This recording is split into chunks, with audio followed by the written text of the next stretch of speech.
নমস্কার বন্ধুরা, আমার দেশ ফুড ব্লগে তোমাদের সবাইকে স্বাগত জানিয়ে আমি আজকের রেসিপি তোমাদের সামনে নিয়ে এসেছি। আজকের আমার রেসিপিতে রয়েছে সিম্পল চিকেন কারি। এই চিকেন কারিটি কিন্তু খুবই সাধারণ পদ্ধতিতে আমি তৈরি করেছি। বন্ধুরা, ইচ্ছা করলে তোমরা এভাবে তৈরি করে দেখতে পারো। তো এখানে আমি চিকেন কারি তৈরি করার জন্য সবার আগে নিয়ে নিলাম 800 গ্রাম চিকেন। চিকেনগুলোকে আমি একটু বড় বড় সাইজের করে কেটে নিয়েছি। তারপর চিকেনগুলোকে ভালো করে ধুয়ে একটা স্ট্রেনারের মধ্যে আমি জলটা ঝরিয়ে নেব। আমি এখানে দুটো বড় সাইজের আলুও কেটে নিয়েছি। এবার আমি মশলা তৈরি করব। মশলা তৈরি করার জন্য আমি কড়াইটাকে সামান্য গরম করে এর মধ্যে 1 চামচ গোটা ধনিয়া দিয়ে দিলাম আর 1 চামচ দিয়ে দিলাম গোটা জিরা। তার সাথে 1 টুকরা দিয়ে দিলাম দারুচিনি আর 4টা শুকনো লঙ্কা দিয়ে 2 মিনিট আমি ভেজে নেব। 2 মিনিট ভাজার পর এর সাথে আমি যোগ করে দেব 20 কোয়ার মতন রসুন। তো রসুনগুলোকেও আমি 1 থেকে 1.5 মিনিট মশলার সাথে ভেজে নেব। তারপর ঠান্ডা করে আমি একটা মিক্সিং জারের মধ্যে নিয়ে নিলাম। তার সাথে দিয়ে দিলাম 2টা ছোট সাইজের পেঁয়াজ,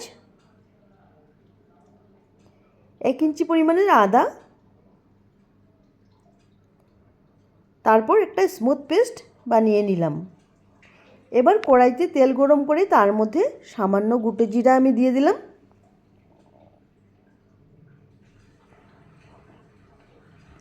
এবার আলুটাকে আমি তেলের মধ্যে ছেড়ে 2 থেকে 3 মিনিট আলুটাকে আমি ভেজে নেব।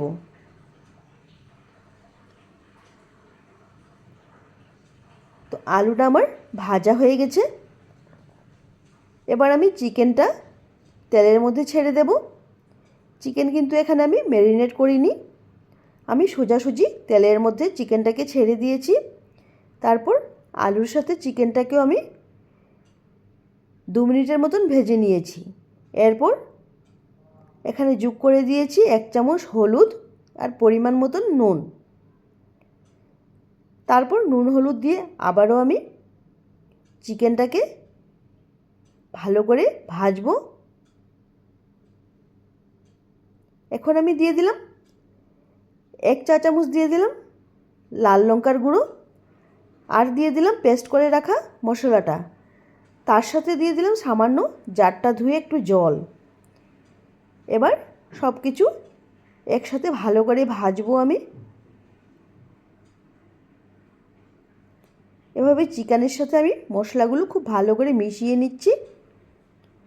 মেশানোটা হয়ে গেলে আমি একটা ঢাকা দিয়ে 6 থেকে 7 মিনিট ঢাকা দিয়ে হতে দেব।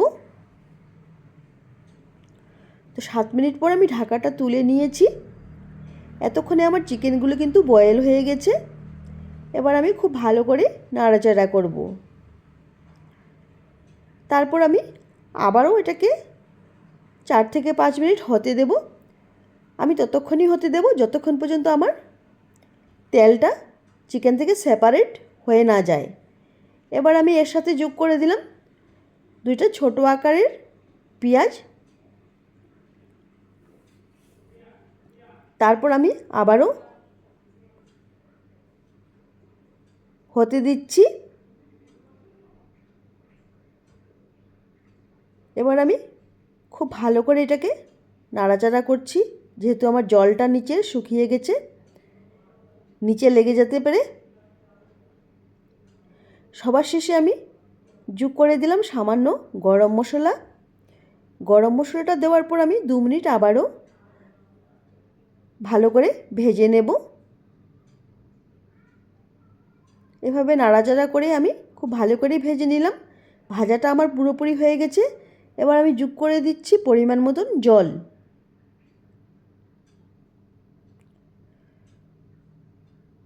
জলটা দেওয়ার পর আমি চিকেনগুলোকে জলের সাথে খুব ভালো করে মিশিয়ে নেব। এবার আমি আবারও 6 থেকে 7 মিনিট হতে দেব।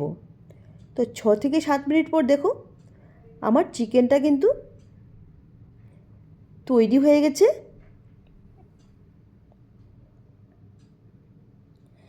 এবার আমি একটা সার্ভিং বাউলের মধ্যে চিকেনটাকে তুলে নিলাম। তো বন্ধুরা, আমার ভিডিওটা কেমন লাগলো অবশ্যই কমেন্ট করে জানাবে। আশা করি তোমাদের রেসিপিটি খুবই ভালো লেগেছে।